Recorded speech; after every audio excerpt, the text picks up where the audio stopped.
Così è nascuto l'Assemblea Nazionale Catalana, dunque era al debutto dell'anno 2010. Sí, l'Assemblea Nacional Catalana el 2012, però ja partia d'un moviment popular que s'havia autoorganitzat a Catalunya, que van ser les consultes populars sobre la independència, que es van fer a 554 municipis entre el 2009 i el 2010 i el 2011.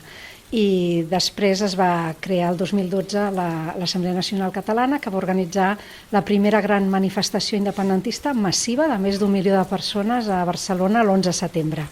Così è organizzato l'Assemblea, così funziona, hi ha dei gruppi di bari, di las vilos, professionals. Sí, és una associació de persones, els socis, tenim 47.000 socis i 50.000 simpatitzants, i s'estructura a nivell del territori amb el que en diem les assemblees territorials, que en tenim doncs, unes 400 o 500, depèn de com ho contem.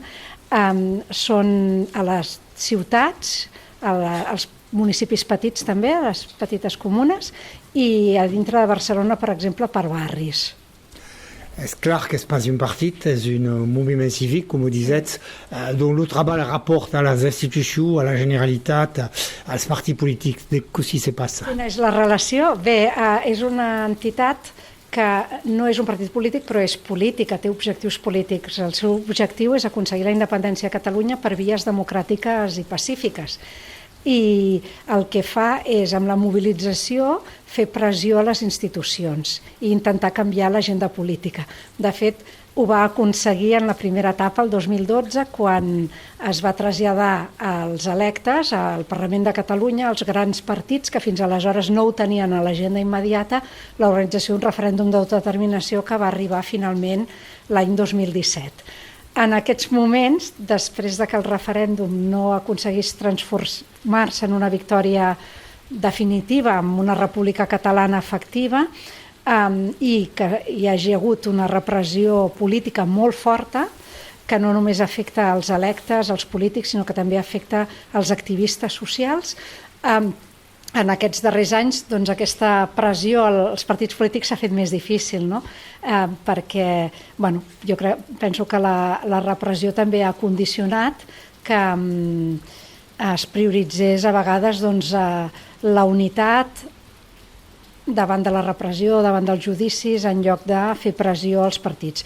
Però és veritat que en aquests moments doncs, hi torna a haver una mica de decepció amb la classe política independentista, i l'Assemblea, com va fer aquest 11 de setembre, ha de tornar a aixecar la veu perquè es reprengui un camí a la independència, perquè no quedem atrapats només de manera reactiva defensant-nos dels atacs i les agressions de l'Estat, que són continus, no es veuen tant o no es visualitzen tant com els presos polítics en el seu moment, que els van indultar aquest estiu, però que són continus. Ahir mateix doncs, vam tenir una altra sentència al Tribunal Suprem que anul·la de facto la immersió lingüística a Catalunya, que ha estat una de les grans conquestes i que ha permès doncs, que la llengua catalana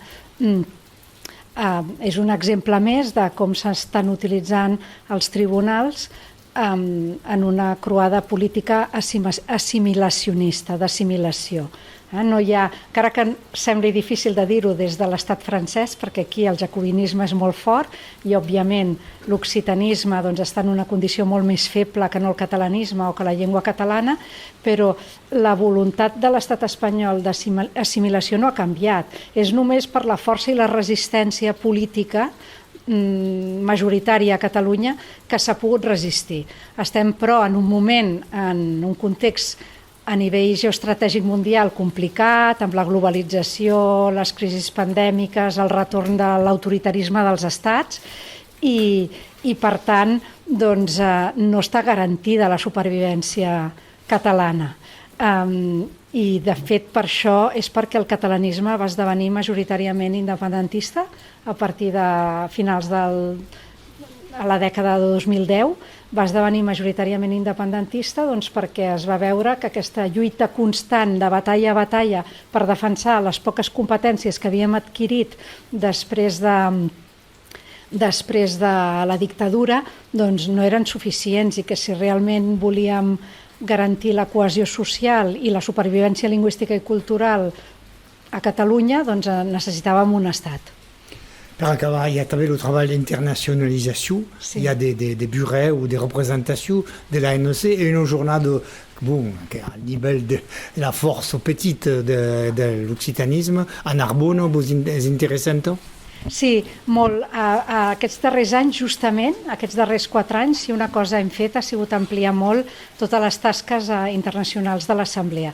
Ja des del seu naixement es van crear assemblees exteriors que reagrupaven la diàspora catalana al món. En tenim una 40, des de l'ANC França, per exemple, que té la seu a París. Ara també tenim ANC Occitània, a Tolosa de Llenguadoc.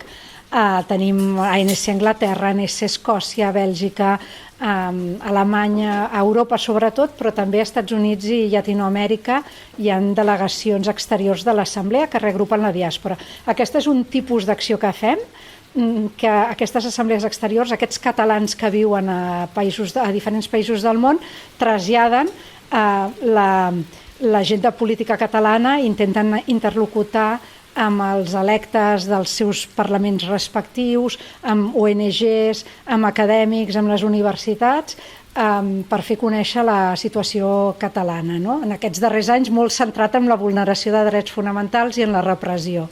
S'ha difós sobretot això aquests darrers anys. Però a banda d'aquesta acció de les assemblees exteriors, des del Bureau, des dels serveis internacionals centrals, doncs també es fa, i la Comissió Internacional, aquests darrers anys s'ha fet molta tasca d'incidència en organismes internacionals.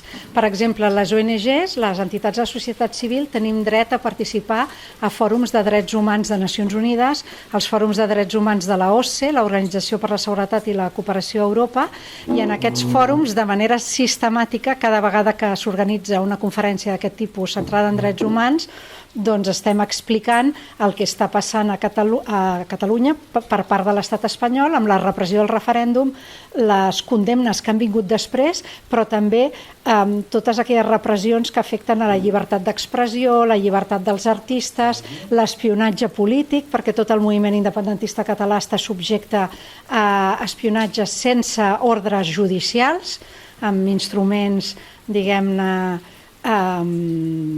amb instruments molt sofisticats que compren ara els serveis secrets dels estats a grans empreses.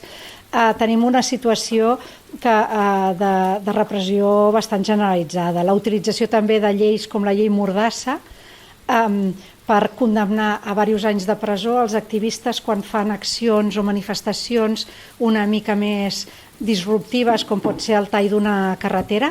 Això ho hem vist, per exemple, molt bé quan es van fer les accions de protesta de la sentència de manifestacions que van fer un tall a la Jonquera, a la frontera, pacífic, no violent, però era disruptiu perquè impedia el pas dels camions i dels cotxes per la frontera de la Jonquera.